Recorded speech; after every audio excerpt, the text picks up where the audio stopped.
upbeat, intriguing music starts and fades slightly into the background. Hey everyone, and welcome back to our channel.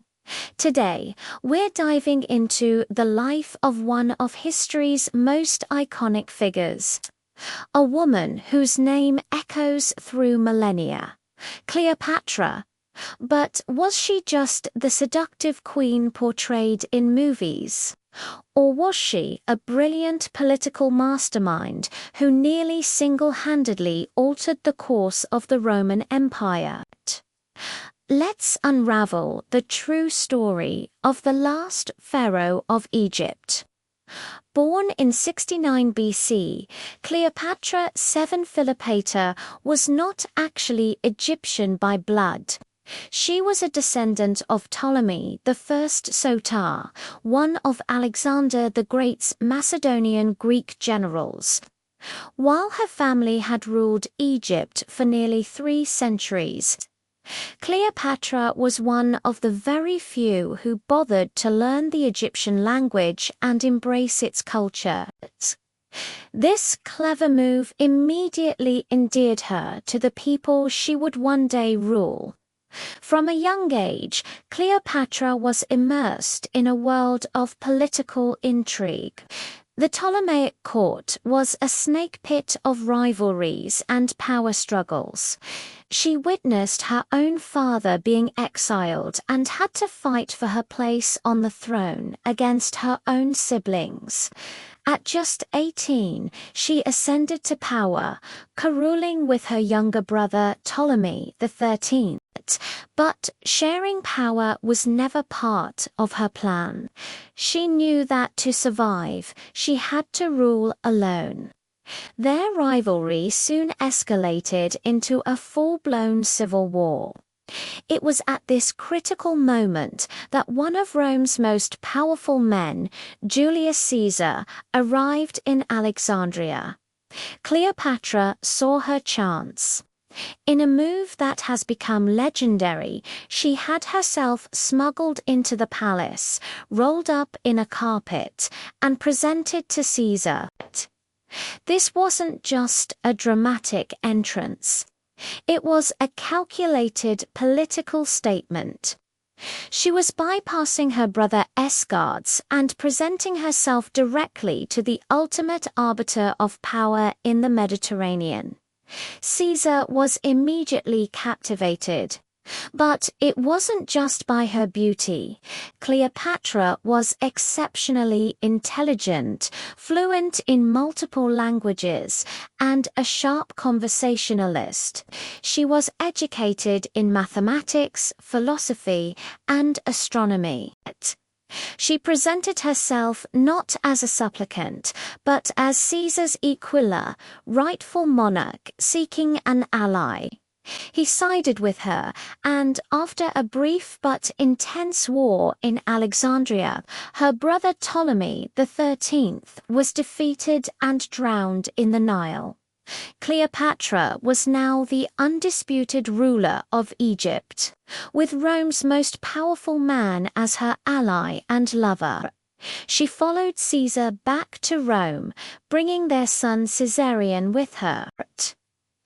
Her presence in the city caused a scandal, but it also solidified her status. She wasn't just a foreign queen. She was a major player in Roman politics. Her dream was to forge a new Greco-Roman empire, a vast kingdom that would stretch from Alexandria to Rome, ruled by her and Caesar's dynasty. However, this grand vision shattered on the Ides of March in 44 BC, when Caesar was assassinated. With Rome plunged into chaos, Cleopatra had to flee back to Egypt. Her position was once again precarious. But fate, it seemed, had another Roman general in store for her. Enter Mark Antony, as one of Caesar's successors. Antony controlled the eastern territories of the Roman Republic, including Egypt. He summoned Cleopatra to Tarsus to answer for her loyalties. Learning from her experience with Caesar, Cleopatra orchestrated an even more spectacular meeting.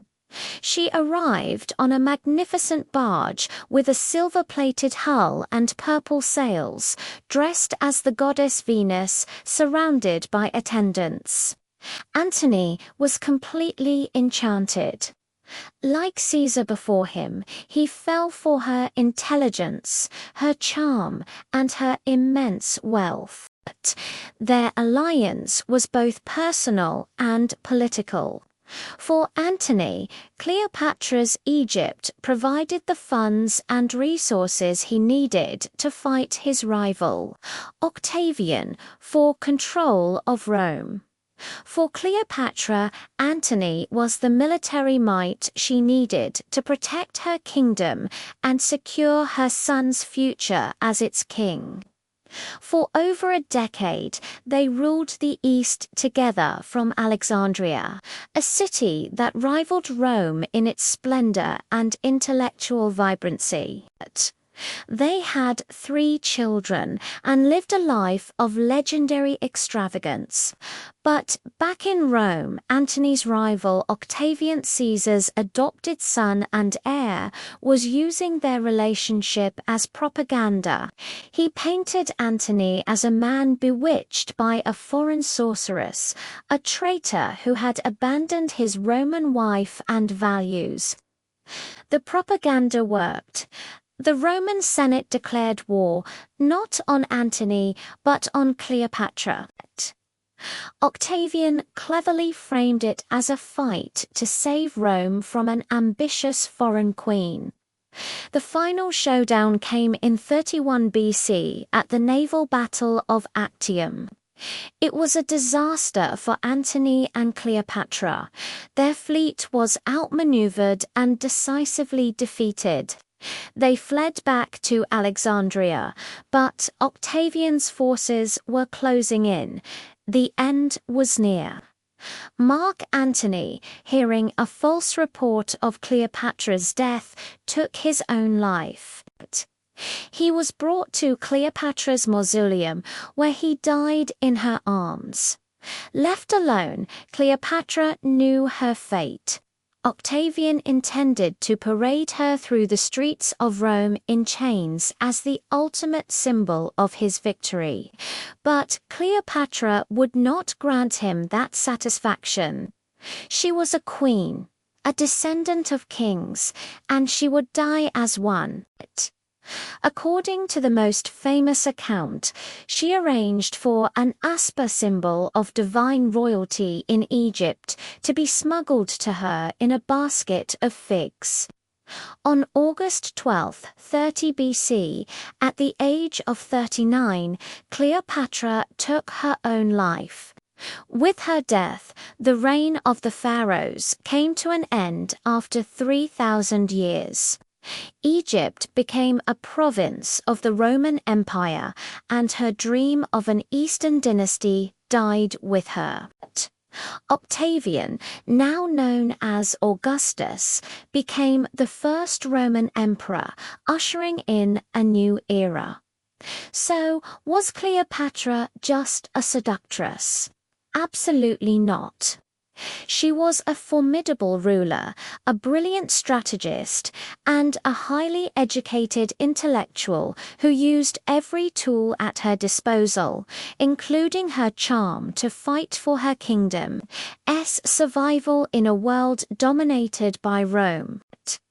She commanded armies, navigated treacherous political waters, and went head-to-head with some of the most powerful men in history. For a brief shining moment, she held the fate of the Western world in her hands. Her story is not one of romance, but one of power, ambition, and a queen's unwavering fight for her throne and her people. What do you think is the most misunderstood part of Cleopatra's story? Let me know in the comments below. Thanks for watching, and if you enjoyed this journey into the past, don't forget to like, subscribe, and hit that notification bell so you don't miss our next historical deep dive. See you next time.